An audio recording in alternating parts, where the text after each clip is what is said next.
जो अभी की माहौल है उसमें जनता का आक्रोश है। हवा बीजेपी बीजेपी की हवा है। पलड़ा बीजेपी का भारी है, लेकिन एक्चुअल पता तो अब 4 मई को ही चलेगा। डर का माहौल हम लोग के एरिया में नहीं है, लेकिन बंगाल तो बिना हिंसा के चुनाव होता ही नहीं। अभी मैंने बिहार की जो चुनाव हुई थी, मैं उसमें भी शामिल हुआ था। यहाँ से मैं गया था प्रवासी बन के, और वहाँ की स्थितियाँ जो मैंने देखी, पिछले बहुत सारे चुनाव मैंने बिहार की देखी है, और इस बार की जो देखी, अगर वो व्यवस्थाएँ यहाँ पर होंगी तो मुझे नहीं लगता है कि लोगों को डरना चाहिए और लोगों को आगे आके वोट करनी चाहिए। चलिए, यहाँ चौक के पास एक दुकान, चूंकि यहाँ आपको दिख रहा होगा बहुत सारे ज्वेलर्स की दुकानें यहाँ हमको दिखाई दी, तो एक बार अंदर जाकर ये भी चेक करते हैं कि वहाँ क्या आइडिया है, क्योंकि यहाँ के जो कारीगर हैं बंगाल के हमने बहुत सुने हैं। वो सब जगह आपको मेरठ में, लखनऊ में, उत्तर प्रदेश की अलग अलग जगह पर दिखते हैं, वो सब यहीं के कारीगर जाते हैं। लेकिन यहाँ क्या सोच रहे हैं, क्या लग रहा है इस चुनाव में? सर, इस चुनाव में तो हवा बहुत अच्छी है, और आने वाले समय में उम्मीद किया जा सकता है कि अपने आ ही रहे हैं। कौन आ रहे हैं? हवा बीजेपी की हवा है। टीएमसी की नहीं है? ये तो हमारी जो बंगाल की जनता है वो अपने बैलेट बॉक्स के माध्यम से दे देगी जवाब। मैं अभी से प्रकाशित ये नहीं तो कर सकता। ये 2001 से इस सीट पे बहुत मजबूत है टीएमसी। है, लेकिन अभी की माहौल कुछ और है सर।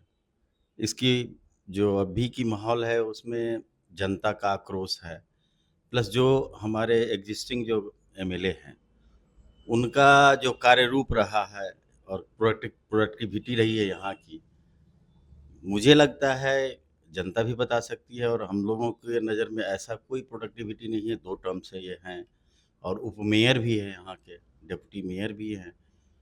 उस अनुरूप यहाँ कोई काम आगे नहीं बढ़ा है। नहीं बढ़ा है। अगर क्या प्रभु जी, आपको कौन लग रहा है, कौन आने की उम्मीद है? देखिए, आप ये मत बताइए कि जो है एकदम आइडिया पूरा पूरा खुल के बताइएगा कौन आएगा।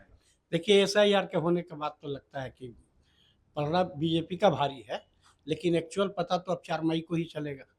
लेकिन ये डर बहुत होता है, लोग बहुत सारा कुछ कहते हैं कि यहाँ मतदाताओं को बड़ा डर रहता है, ऐसा डर नहीं है? डर का माहौल हम लोग के एरिया में नहीं है, लेकिन बंगाल तो बिना हिंसा के चुनाव होता ही नहीं।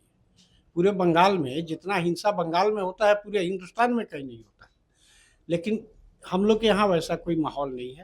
अच्छा, ये तो पूरी तरह अर्बन सीट है, ये से पूरा शहरी हाँ, है। पूरा शहरी वैसा है, वैसा यहाँ कोई उतना बड़ा इशू होता नहीं है। थोड़ा बहुत छिटपुट होता है तो होता है, नहीं तो होता नहीं है। इस बार तो चुनाव आयोग बोला है कि बहुत कड़ी सुरक्षा देंगे।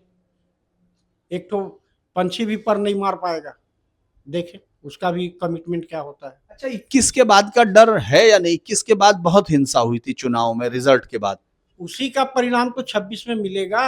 लोग याद रखे हैं उस चीज को। अच्छा, लोग याद रखे हैं, भूले नहीं है। क्यों, आपको लगता है इस बार दे देंगे? जी, ऑब्वियस डरेंगे नहीं?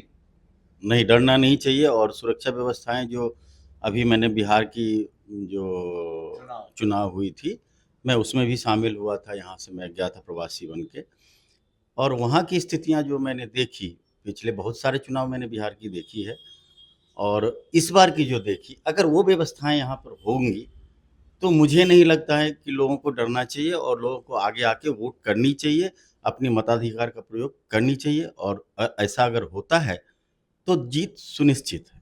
सुनिश्चित है। चलिए, अब हम बैठे हैं, शाम से उनसे भी पूछ लिया जाए, क्योंकि अब जब यहाँ आए हैं, अंदर बैठे हैं, और उनसे समझेंगे कि उनको क्या लग रहा है? आप बताइए जरा, आप बड़े आराम से। हम लोग व्यवसायी आदमी क्या बोल सकते हैं? अब तो हम लोग रिजल्ट देखेंगे 4 को। नहीं, हम लोग व्यापारी वर्ग, किसी पार्टी विशेष को, तो हम लोगों के लिए जो काम करेगा उसी के बारे में सोचेंगे।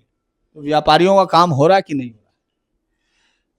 हाँ, चल ही रहा है। ये युद्ध के बाद तो काफी डिस्टर्ब हुआ है। अच्छा, हम लोग का तो व्यवसाय बहुत ही कोलैप्स है। लेकिन अप्स एंड डाउन इतना है कि एकदम बाजार खत्म है। सोना तो बहुत नीचे चला गया। गया भी तो था बहुत ऊपर। ऊपर ये गया। जो अप डाउन है, यही तो बाजार को चौपट कर रहा है। एक स्टेबिलिटी रहे तो ठीक रहता है। तो राजनीति में स्टेबिलिटी रहेगी तब ठीक रहती है, या राजनीति में भी उतार चढ़ाव होता रहना चाहिए? सब मामले में स्टेबिलिटी बहुत दरकार है। तो इसका मतलब रिटेन करने की बात हो रही है, आप ये मान रहे हैं? अब इसमें मैं कुछ नहीं बोल सकता। एक व्यापारी आदमी, किसी पार्टी विशेष को हम नहीं बोल सकते। देखिए, बंगाल की ये बात आपको हर जगह दिखाई देगी, आपको खुद से समझना है।